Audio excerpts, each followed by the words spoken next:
warahmatullahi wabarakatuh. Perkenalkan, nama saya Nupita Sari dari Lokal PPA 5B. Di sini saya akan menjelaskan bagaimana langkah-langkah penggunaan aplikasi SPSS dalam menguji sebuah data. Yaitu pada video ke-9 kali ini itu tentang uji independen sampel tetes. Sebelumnya, saya meminta maaf jika dalam praktek video nantinya itu ada suatu kesalahan yang tidak disengaja. Mohon dimaklumi, karena saya juga masih belajar. Terima kasih. Nah, sebelum masuk ke langkah-langkahnya, ada baiknya kita pahami terlebih dahulu apa sih uji independen sampel tetes itu.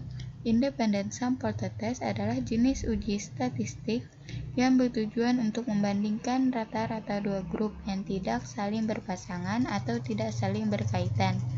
Tidak saling berpasangan dapat diartikan bahwa penelitian dilakukan untuk dua objek sampel yang berbeda, misalnya antara pria dengan wanita ataupun usia remaja dengan dewasa. Independen. Nah, dari pertanyaan itu dapat dijawab apakah kedua grup tersebut mempunyai nilai rata-rata yang sama ataukah tidak dalam keadaan secara nyata atau signifikan. Independen tetes adalah uji komparatif atau uji beda untuk mengetahui adakah perbedaan mean atau rata-rata yang bermakna antara dua kelompok bebas yang berskala data interval ataupun rasio. Untuk lebih jelasnya, langsung saja kita masuk ke aplikasinya. Nah, sebelum itu, di sini saya akan melakukan contoh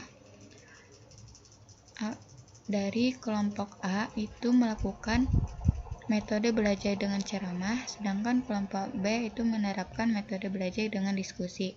Guru ingin meneliti apakah ada perbedaan rata-rata hasil belajar siswa kelompok A dengan kelompok B.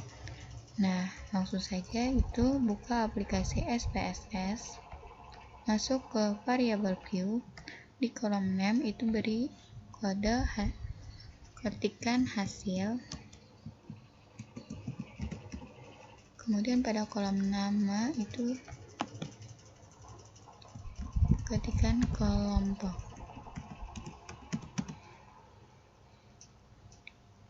Karena pada hasil itu ada 1 di belakang koma, kita beri 1.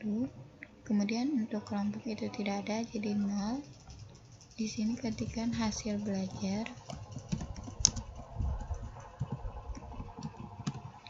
Dan pada kelompok itu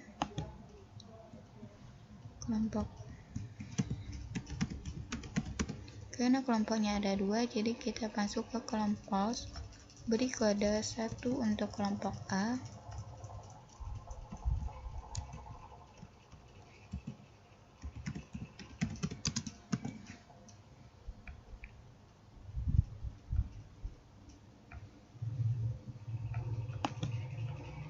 dan 2 untuk kelompok B.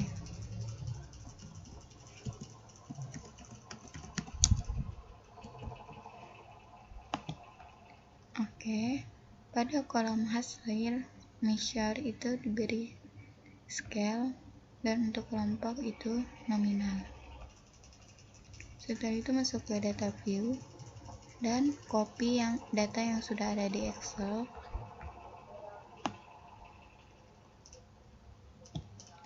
Copy, kemudian kita paste ke sini.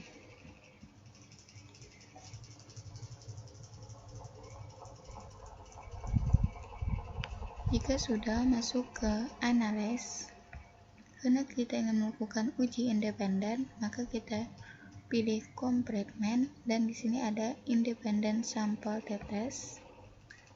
Nah, untuk hasil masukkan ke test variables dan kelompok masukkan ke grouping variable. Nah, pilih define group. 1 ini 1, grup 2 itu 2, continue, lalu oke. Maka akan keluar output hasil tetesnya. Berdasarkan tabel output di sini, grup statistik, Dapat diketahui jumlah data hasil belajar untuk kelompok A adalah sebanyak 6 siswa dengan rata-rata 77,817, standar deviasinya 7,2209 dan standar errornya 2,9479. Sedangkan kelompok hasil belajar kelompok B itu dengan jumlah 5 responden, rata-rata 87,240, standar deviasi 5,2842 dan standar errornya 2,3632. Selanjutnya untuk membuktikan, dari sini itu kita lihat bahwa adanya perbedaan kelompok belajar A dan kelompok belajar B. Untuk membuktikan apakah perbedaan tersebut berarti signifikan atau tidak, maka kita perlu menafsirkan output yang ada di bawah ini, yaitu independent sample test. Berdasarkan output di layar, diketahui bahwa nilai signifikan equal relevance for equality of variance itu sebesar 0,738, lebih besar daripada 0,05, maka dapat diartikan bahwa varian antara dua kelompok A dan B adalah homogen atau sama. Sehingga penafsiran tabel output independent sample test di layar berpedoman pada nilai yang terdapat dalam tabel equal variance assessment yang ada di sini. Berdasarkan tabel output independent sample test pada bagian equal variance assessment, diketahui nilai signifikan two-tailed sebesar yang ini 0,039, lebih kecil daripada 0,05, maka sebagaimana dasar pengambilan keputusan dalam uji independent sample test, dapat disimpulkan bahwa HO ditolak dan HA diterima.